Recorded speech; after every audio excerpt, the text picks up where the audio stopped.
Hi, this is Dr. Benfinio with Science Buddies, and in this video I'll show you how to design and make your own 3D printed fabric. There are a couple different ways to do this. One approach is to print interlocking solid pieces, resulting in a flexible mesh. Another approach is to print a single solid piece consisting of thicker solid sections and thinner, more flexible sections connecting them.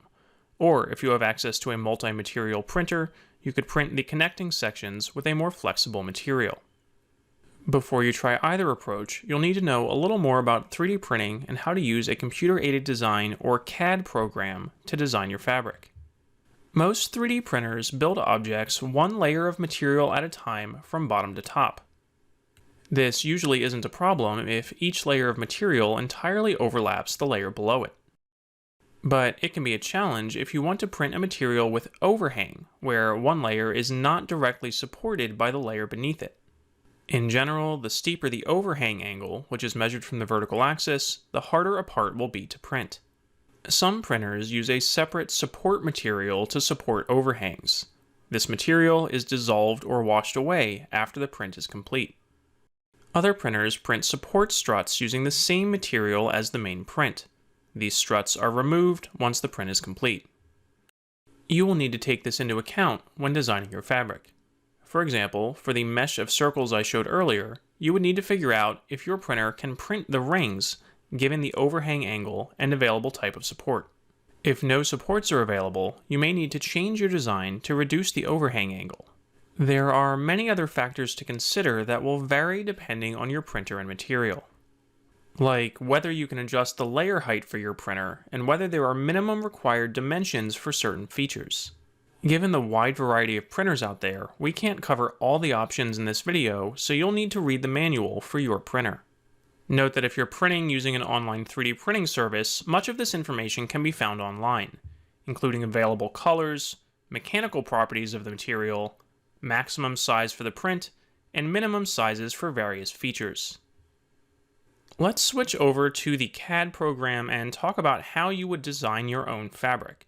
Now, if you'd like to, you can just head over to the Science Buddies Tinkercad page linked in the description below this video and copy one of our designs to get started, but I'm also going to talk about how you can make your own from scratch. So notice how I have dozens of these individual interlocking circle pieces here, and while you can add those individually in Tinkercad, you wouldn't want to have to repeat that process dozens or hundreds of times to make your fabric.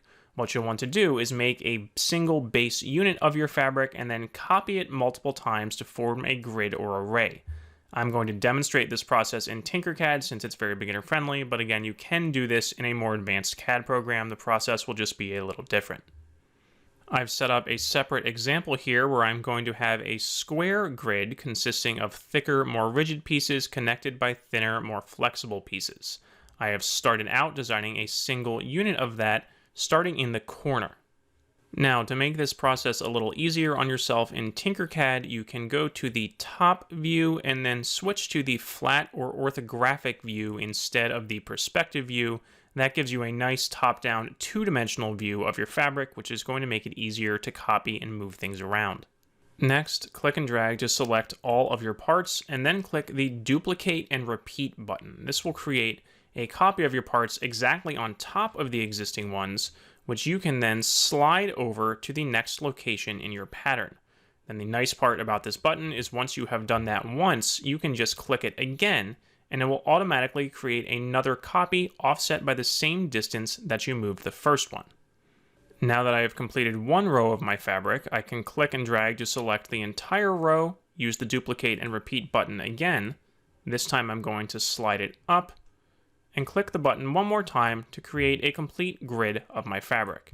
Now, this process did give me these extra little connector pieces on the outside, but I can just click and drag to select those and delete them.